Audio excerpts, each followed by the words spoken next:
नमस्कार मित्रमैत्रिणींनो. जीवनाचा खरा अर्थ कळायचा असेल ना, तर स्मशानात चक्कर मारली पाहिजे. कारण स्मशानभूमीत प्रेत एकटं जळत असतं.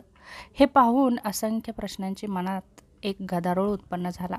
हेच ते प्रेत जिवंत असताना माझं माझं करत असेल, एक एक रुपयासाठी झगडत असेल, मोह, माया, मत्सर, क्रोध यांना घेऊन समाजात जगत असेल.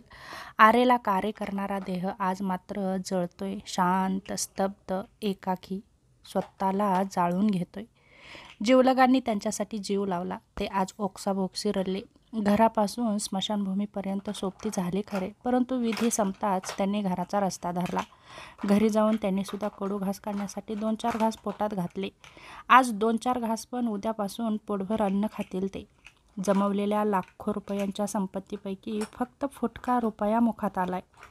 जीवनात 100 एकर जमिनीच्या तुकड्याला खरेदी केलं, तरीही जाळायला नेलं स्मशानभूमीत. एकाकी, घाटावर, आलिशान बंगल्यामध्ये छानसं सुंदर तयार केलेलं बाथरूम, तरीही शेवटची अंघोळही त्यात नव्हती. तर ती होती फक्त आणि फक्त घरासमोरील रस्त्यावर. आयुष्यभर ज्यासाठी झगडला, त्यातील एक गोष्टसुद्धा बरोबर नव्हती. जळताना ना प्रेम करणारे जिवलग, ना नातेवाईक, ना सगळे सोयरे, ना करोडोची संपत्ती. अरे अरे, तरीही तो आयुष्यभर खोट्या गोष्टीचा मोह धरून पळत राहिला. ही खंत तर नसेल वाटत त्या जळणाऱ्या प्रेताला. समाजबंधूंनो, आत्मप्रौढी, स्वतःचा मोठेपणा, दुसऱ्याबाबत आकस, दुसऱ्याला कमी लेखण्याची हीन मनोवृत्ती, गर्वाची भाषा, अहंकाराचा महामेरू ही जीवनातील ऱ्हासाची कारणे आहेत. आणि हे सगळ्यांनी समजून घेतलं पाहिजे की हे ऱ्हासाची कारणे. सोबत जाताना आपण काहीही घेऊन जाणार नाही. सोबत असतील तर जीवनात कदापि सुंदर होणार नाही.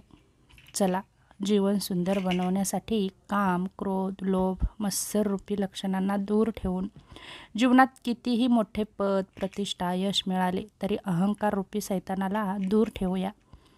प्रेमळ, आनंदी, सर्वांचा आदर म्हणून माणूस बनूया. तेव्हा जीवनामध्ये माणुसकी जपायला शिका. जे चुकले त्यांना माफ करा आणि आयुष्यामध्ये पुढे जा.